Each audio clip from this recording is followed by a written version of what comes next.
नमस्कार, आप सभी के हमारे YouTube चैनल CDR में बहुत बहुत स्वागत है। तो चलिए आज हम पढ़ेंगे क्या, बिजनेस स्टैटिक्स। क्या पढ़ेंगे? Business statics BCom first semester. ठीक है, आई होप आप सभी अभी तक अच्छे होंगे, स्वस्थ होंगे और मस्त होंगे। I know that you are always मस्त, क्योंकि बच्चे ने स्टूडेंट्स होते हैं हमेशा मस्त होते हैं, कोई टेंशन नहीं होता, फ्रीली काम करना चाहिए। चलिए तो आज का हम टॉपिक स्टार्ट करते हैं। आज का टॉपिक जो हमारा है स्टैटिक्स में, यूनिट 2 का हम लास्ट टॉपिक लगभग पढ़ रहे हैं, editing of data. Sorry, unit 1, my mistake, ledger mistake. Unit editing of data. जो हमारे समंक होते हैं उस समंकों में सुधार, एडिटिंग ऑफ डाटा हम कह सकते हैं। ये क्या होता है?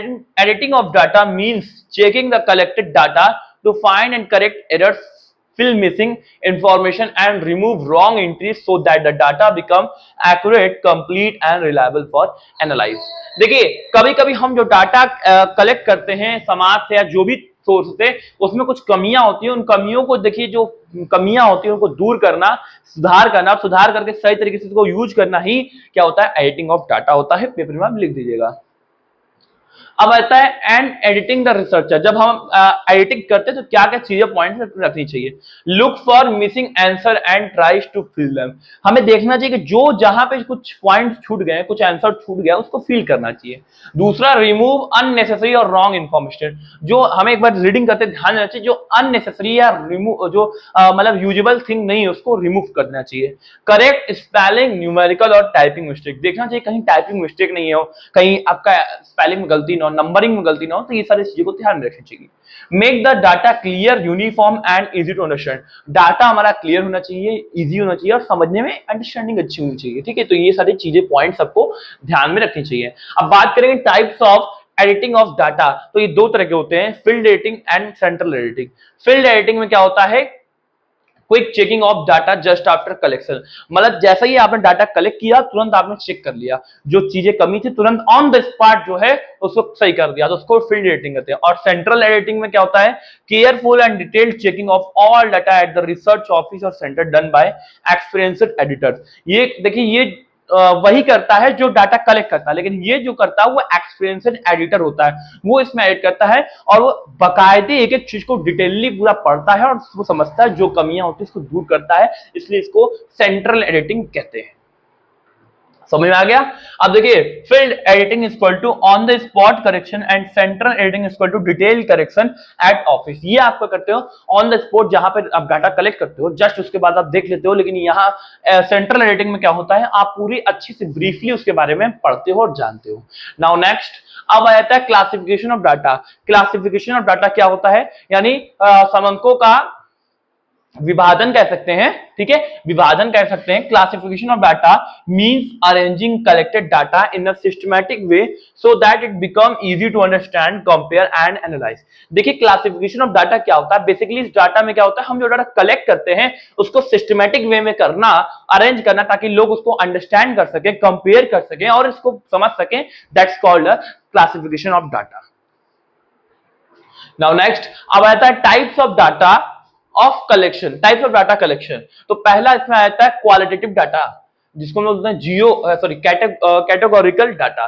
इसमें क्या होता है? डाटा दैट डिस्क्राइब क्वालिटी और categories, not number, example gender, colour. वो क्या होता है? क्वालिटेटिव डाटा होता है। मतलब जहां पर हम क्वालिटी की बात करते हैं, क्वालिटी में जैसे हम नंबर में बात नहीं करेंगे, जैसे यहाँ पर मेल है कि फीमेल है, रेड है कि ब्लू है, तो उसको क्वालिटेटिव डाटा कहते हैं। दूसरा आता है इसमें टाइप्स ऑफ डाटा क्लासिफिकेशन में क्वांटिटेटिव डाटा, न्यूमेरिकल डाटा इसको कहते हैं। जिस डाटा को हम नंबरिंग में मेजर करें, नंबर में काउंट करें, उसको क्या कहते हैं? Quantitative data. नाम से क्लियर होना चाहिए। तीसरा आ जाता है other classification based on time और सोर्स। टाइम और सोर्स के बेस पे देखेंगे दो होता है, प्राइमरी, सेकेंडरी। प्राइमरी में क्या होता है? कलेक्टेड फर्स्ट हैंड, मतलब हम खुद से जाकर पहली बार डाटा अपने से इकट्ठा करते हैं, रिसर्चर करता है, उसको प्राइमरी कहते हैं। सेकेंडरी क्या होता है? Collected from existing sources like books, reports और वेबसाइट, जहां से ऑलरेडी कलेक्टेड है उसको बस जाकर देखना और यूज करना है। और पहले वाले में क्या होता है? प्राइमरी में हम जाकर पहले से इकट्ठा करते हैं। जैसे अब मैंने आपको बोल दिया कि स्कूल में कितने, आपके कॉलेज में कितने बच्चे पढ़ रहे हैं, तो आप जाकर गिनती गिनोगे, तो वो प्राइमरी हो गया। अब मैंने बोला कि जाओ आप ही से पूछ के आओ, तो सेकेंडरी हो गया, आपने डाटा कहीं से इकट्ठा, मतलब कहीं से पाया है, उसको सेकेंडरी कहेंगे। इसमें मेहनत नहीं करने को होता है, सेकेंडरी में आपको बस मिल जाता है। फर्स्ट में क्या होता है कि मेहनत ज्यादा, प्राइमरी में ज्यादा मेहनत करना होता है। ठीक है ना? चलो, अब इसको इन शॉर्ट में समझना हो तो classification equal to organising data into groups और types, it's so easier to study. हम कह सकते हैं क्लासिफिकेशन ऑफ डाटा एक प्रोसेस है जिसमें हम क्या करते हैं, चीजों को सिस्टमैटिक वे में करते हैं ताकि उसको समझने और पढ़ने और अंडरस्टैंडिंग में हमें आसानी हो, दिक्कत ना हो। तो आज का विषय यही था, एडिटिंग ऑफ डाटा क्या होता है, टाइप्स ऑफ एडिटिंग डाटा कितने होते हैं, दो होते हैं, सेंट्रल और फील्ड। ठीक है, फिर हमने पढ़ा classification of data, classification data कितने होते हैं, चार, क्वालिटेटिव, क्वांटिटेटिव और time on the basis of time और सोर्स में दो हैं, प्राइमरी और सेकेंडरी। क्वालिटेटिव में जहां क्वालिटी की बात हो, जैसे मेल है, फीमेल है, रेड है, ब्लू है, ग्रीन है, व्हाइट है, क्वालिटेटिव हो गया। क्वांटिटेटिव मतलब जहां हम गिनती में गिने 1 2 3 4 5 6 को क्वांटिटेटिव कहते हैं। और on the basis of time और सोर्स में दो होता है, प्राइमरी और सेकेंडरी। प्राइमरी में क्या होता है, हम जाकर खुद से इकट्ठा करते हैं, और सेकेंडरी में क्या होता है, हमें कहीं से यूज किया हुआ मिल जाता है, उसको सेकेंडरी डाटा कहते हैं। तो आज की वीडियो बस आज की वीडियो में बस यही था और कुछ नहीं था। ठीक है, बस हमें इतना ही पढ़ना था।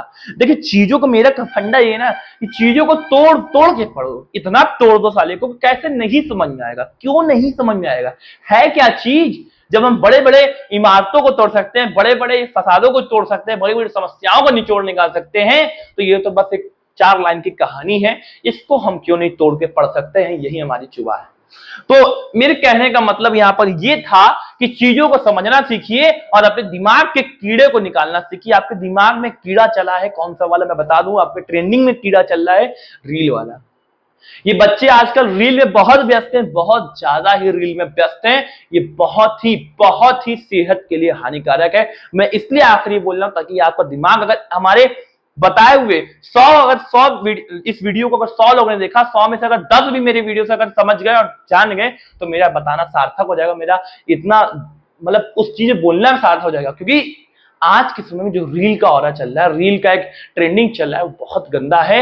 ये हमारे शरीर पे नहीं, हमारे सेहत पे नहीं, हमारे आंखों पे असर कर रहा है, जो कि आने वाले 25-26 साल तक आपकी आंखें ये हो जाएंगी कि आपको चीजों को पहचानना मुश्किल हो जाएगा कि ये रेड है या व्हाइट है, और इसका महसूस आपको अभी नहीं होगा। अभी आपको बहुत आनंद आ रहा होगा, आपको लग रहा होगा कि मैं गलत बोल रहा हूं, लेकिन ये चीज आपको 4 साल 5 साल बाद जब आंख से पानी टपकेगा, आंख से आंसू गिरेगा, आप कहेंगे कि क्या हो गया, मेरे आंख से आंसू क्यों गिर रहा है। लेकिन आपको नहीं पता ये रील देखने का असर है, ये फेसबुक वीडियो देखने का असर है। अभी से समझ जाइए, वक्त है, अभी भी समझ जाएंगे, चश्मे का प्रयोग करना शुरू कर देंगे, कुछ आपको बच जाएगी जिंदगी, जो आपके आंखों की रोशनी में कुछ और बढ़ जाएगी, तो समझ जाइए। इसीलिए मैं हर वीडियो में बोलूंगा और हर बच्चे तक बोलूंगा कि ये देखो तुम्हारे लिए हानिकारक है, मेरा काम है समझाना, बाकी तुम हर समझदार हो।